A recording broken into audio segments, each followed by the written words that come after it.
Hindustan channel का।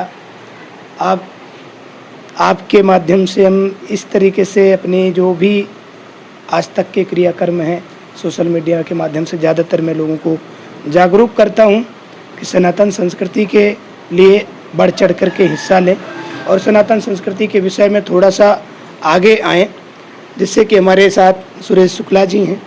और सभी लोगों से आग्रह करता हूं कि जैसे भी अपने से जो भी हो सके अच्छे से अच्छा कर्म करना चाहिए, क्योंकि कर्म प्रधान विश्व करे राखा, जो जस करें सो तस फल चाखा। जैसा भी हम कर्म करते हैं ठीक उसी प्रकार से उसका प्रतिफल भी हमारे सामने तैयार होता है।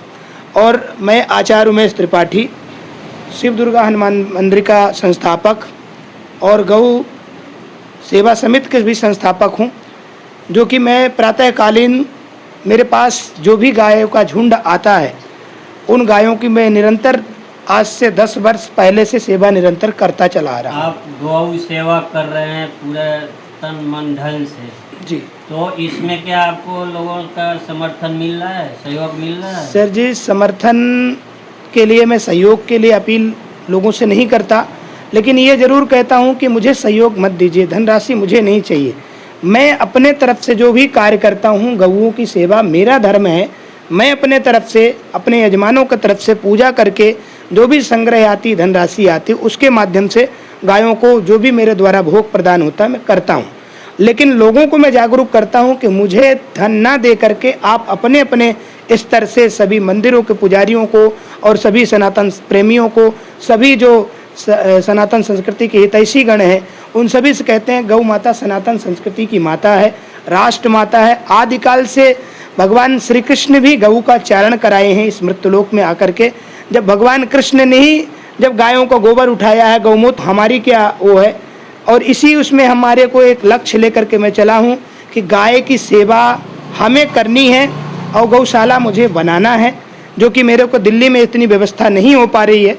मैं गौशाला नहीं बना पा रहा हूँ दिल्ली में। गौ सेवा कर रहे हैं? मैं अभी गौ सेवा मतलब जगह मिलती है, सरकार से कुछ सपोर्ट मिलता है तो बड़ा गौशाला खोलने? बिल्कुल बिल्कुल सर, मैं उम्मीद करता हूँ, आपके माध्यम से भी विनती करता हूँ, प्रार्थना करता हूँ कि आप भी हमारी बात सरकार तक पहुँचाएँ। और तमाम नेताओं से भी मैं प्रार्थना करता हूँ कि आप लोग भी यदि चाहें तो एक बहुत सुंदर गौशाला बन सकता है हमारे इस बदरपुर विधानसभा में। नहीं, बदरपुर विधानसभा में दिल्ली सरकार नहीं दे रही आपको जगह, तो कहीं भी आसपास दे सकते हैं। जो हम अनाथ गायों की सेवा, उनका रख रखाव, जैसे गायों को बच्चा देते समय वो मर जाती हैं, उनका पैर टूट गया, उनका इलाज नहीं हो पाता, गायों को कुत्ते काट ले तो उनका इलाज नहीं हो पाता, गायों की बुरी दशा है, उस दशा को देख करके, उस दुर्दशा को देख करके रुदन होता है।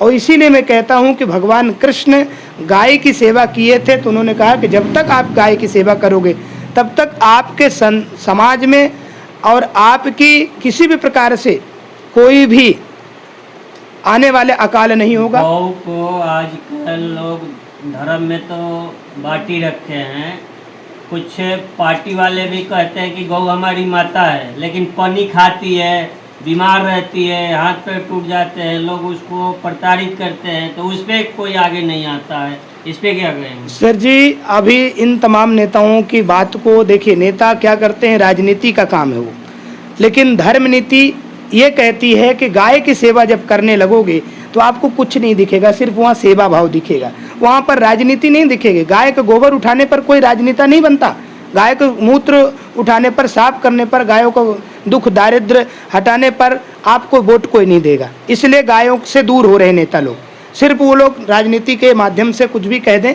लेकिन मैं ये कहता हूँ कि जब मतलब केवल वोट के लिए और दिखावा दिखावा वोट के लिए करते हैं। और मैं कहता हूँ जिस दिन कोई नेता खड़ा हो जाएगा कि नहीं यहाँ गौशाला बननी है, तो भाई साहब सब चीज़ बन जाता है, एक से एक बंगले बन जाते हैं, एक से एक कोठी बन जाती हैं। क्या गायों के लिए एक छोटा सा स्थान नहीं बन सकता? गायों के लिए कोई अस्पताल नहीं बन सकती?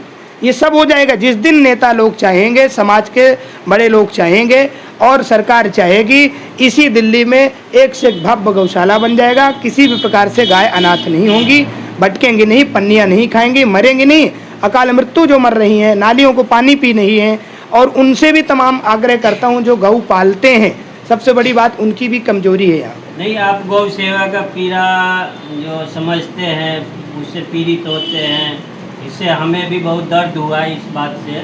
लेकिन अब क्या है कि कुछ लोग जो है धर्म के नाम पे भी राजनीति कर रहे हैं। जैसे मंदिरों की व्यवस्था है, उसमें मतलब दुर्दशा है, ना कोई वहाँ जा रहा है, लोग धर्म से दूर हो रहे हैं। इस पे क्या कहें? सर जी, धर्म से दूर होने वाली जहाँ बात है तो इसमें क्या होता है कि जब धर्म में पहले क्या होता था कि धर्म रूपी राजनीति चलती थी, राजनीति चलती थी लेकिन धर्म से मुक्त होके नहीं। अब धर्म को राजनीतिक स्तर से देखने लगे हैं लोग, इसलिए जब उनका काम बन जाता है तो धार्मिक स्थल को छोड़ देते हैं, चाहे कोई भी हो। जब आज हमारे खड्डा कॉलोनी जैतपुर पार्ट 2 की व्यवस्था देख रहा हूँ कि सभी मंदिरों के पुजारियों के लिए जो मैं उनके पास जाकर के, आप मेरे पास आए हैं और मैं तमाम ब्राह्मणों से ये देखता हूँ, उनके पास दिया बत्ती तेल घी के लिए, धूप बत्ती के लिए पैसा नहीं आता महीना भर में। के लिए राजनीति होना शुरू हो जाएगी और जब राजनीति होगी तो मंदिर स्थिर नहीं हो पाता, मंदिर आगे चल नहीं पाता। इसमें समाज को आगे आना पड़ेगा। अब समाज के विरोधाओं को मंदिर के बारे में, सनातन संस्कृति के बारे में, गौ के बारे में, गंगा के बारे में और अपनी सभ्यता के बारे में बताना पड़ेगा।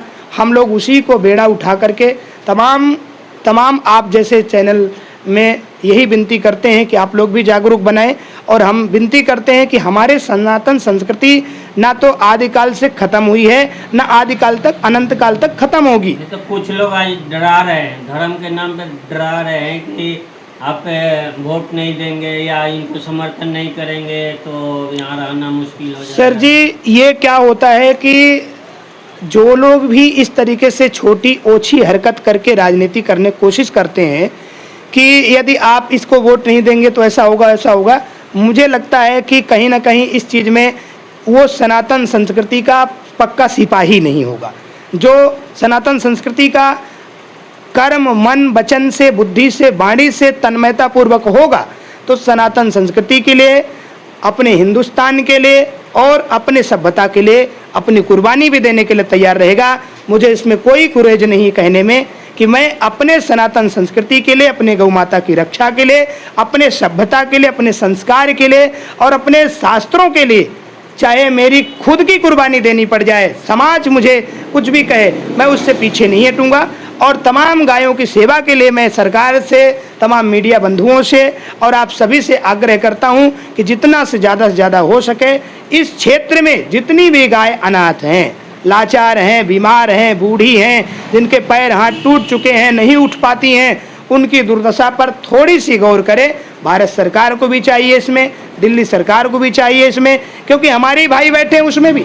हमें नहीं है कुछ गद्दी में बैठ गए तो हम कल बदल जाएंगे, हमको वोट नहीं लेनी है, हमें चुनाव नहीं लड़ना है। लेकिन मैं एक समाज के होने के नाते कहता हूँ धर्म से लोग दूर इसी वजह से हो रहे हैं कि धर्म का दोहन हो रहा है।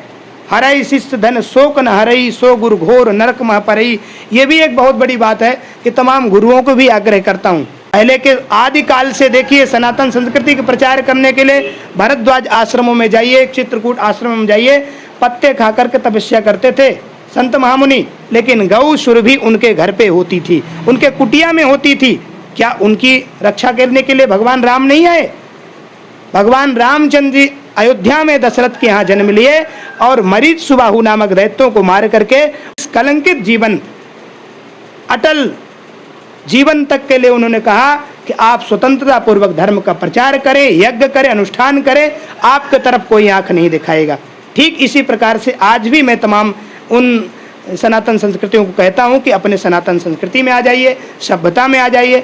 मैं उस चीज़ को भी कहता हूं कि सनातन संस्कृति नहीं आप अपनाओगे तो फिर आप सनातन संस्कृति को दोष नहीं दे सकते। सनातन संस्कृति धर्मो रक्षत रक्षिता, धर्म की रक्षा यदि आप करते हो तो धर्म आपकी रक्षा खुद करेगा। ये मेरा अनुभव है। मैं विगत 12 वर्ष से इस कॉलोनी में हूँ और विगत 12 वर्षों से मैं सेवा लगातार करता हूँ गायों की। मेरे पास कोई अकाल नहीं पड़ा। मेरे पास तो बस लोग कहते हैं कि पंडित जी आप मीडिया बंधुओं के माध्यम से अपने सरकार से, अपने नेताओं से आग्रह करिए कि छोटा सा गौशाला बन जाए। वो जो गाय घूमती हैं, अनाथ गाय घूमती, उनके लिए गौशाला बन जाए, दिव्य स्थल रहे, उनका प्याऊ बन जाए, उनका एक छोटी सी अस्पताल बनवा दीजिए। हमारी एक अनुभव है कि यदि हम नहीं आगे आएंगे, हमारे गुरुजी जैसे लोग आगे नहीं आएंगे तो ना गौशाला बनेगी। धीरे धीरे सनातन संस्कृति के लिए जब हम करेंगे ही नहीं आलसी व्यक्ति यही कोसता है अब तो सनातन संस्कृति गई, हम नहीं मानते सनातन संस्कृति गई, जहाँ थी वहीं है, वो कहाँ जाएगी। सूरज समय पर निकलता है, सूरज समय पर अस्त होता है, आपको पानी पृथ्वी के अंदर से मिलता है, हवा वायु समय पर चलती है। थोड़े समय के लिए 2 साल के लिए आप पे कोरोना काल आया, उसमें आप ऑक्सीजन के लिए करोड़ों रुपए दे करके अपना जीवन नहीं बचा पाए। आखिर क्यों? जब आज सनातन संस्कृति से मुंह मोड़ रहे हो, पर्यावरण का नुकसान कर रहे हो, पेड़ नहीं लगा रहे हो, नदी नहीं बचा रहे हो, गौ नहीं बचा रहे हो, गंगा नहीं बचा रहे हो, गायत्री नहीं बचा रहे हो, कन्याओं की भ्रूण हत्या हो रही है, तो आखिर क्या होगा? प्रलय नहीं होगा तो क्या होगा? कोरोना तो कम बीमारी थी। ऐसे समाज को उठाने के लिए देवाधिदेव महादेव ही रक्षा कर सकते हैं और भगवान ही आपको बचा सकते हैं। तमाम मित्रों को, बंधुओं को यही मैं अपील करता हूं और सनातन संस्कृति से प्रेमियों से अपील करता हूं कि ग्रंथ में आज भी सब कुछ लिखा हुआ है कि कितने वर्ष में क्या क्या होगा। प्रतिदिन का समय कहते हैं बुद्धि बड़ी, चतुराई बड़ी और सुंदरता तन में प्रगटी है।